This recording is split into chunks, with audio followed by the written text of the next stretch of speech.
Tanacetum balsamita is a perennial temperate herb known as cosmary, ale cost, balsam herb, Bible leaf, or mint geranium. Description: the cosmary is a perennial with oval serrated leaves and can grow up to 2 meters, 6.6 feet, high. During summer it shows small yellow button-shaped blossoms which appear in clusters.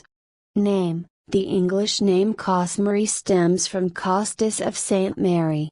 Also, in other languages, it is associated with the Virgin Mary, most probably because it is sometimes used to treat women's diseases.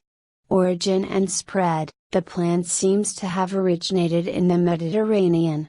It is unclear whether the plant called balsamita described by Columella in 70 AD is the same. According to Heinrich Marcel, it was first mentioned in 812 in a plant catalogue. Cosmary was widely grown since the medieval times in herb gardens until the late 19th and early 20th centuries for medical purposes. Nowadays it has mostly disappeared in Europe, but is still widely used in Southwest Asia. It was used in medieval times as a place marker in Bibles. It is referred to by Nicholas Culper as the balsam herb. Chemical constituents: leaves of the plant have been found to contain a range of essential oils.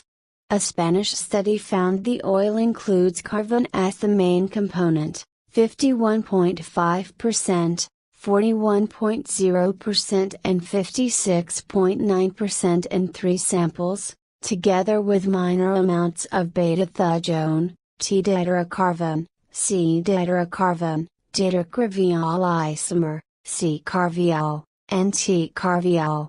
Levels of beta-thujone, a toxic ketone, were 9.8%, 12.5% and 12.1% in the respective samples. Traditional medicine: in medieval times, cosmary was used for menstruation problems. In the 18th century, it was classified as laxative, against stomach problems and as astringent. It was recommended against melancholy and hysteria as well as dysentery and against gallbladder disease. The plant is known from ancient herbals and was widely grown in Elizabethan knot gardens. 17th century herbalist Nicholas Culper says of cosmary, it is under the dominion of Jupiter. The ordinary cosmary, as well as maudlin, provokes urine abundantly, and softens the hardness of the mother. It gently purgeth choler and phlegm, extenuating that which is gross, and cutting that which is tough and glutinous, cleanseth that which is foul, and prevents putrefaction. It openeth obstructions and relieves their bad effects, and it is beneficial in all sorts of dry agues. It is astringent to the stomach, and strengtheneth the liver's other viscera, and taken in whey, worketh more effectively.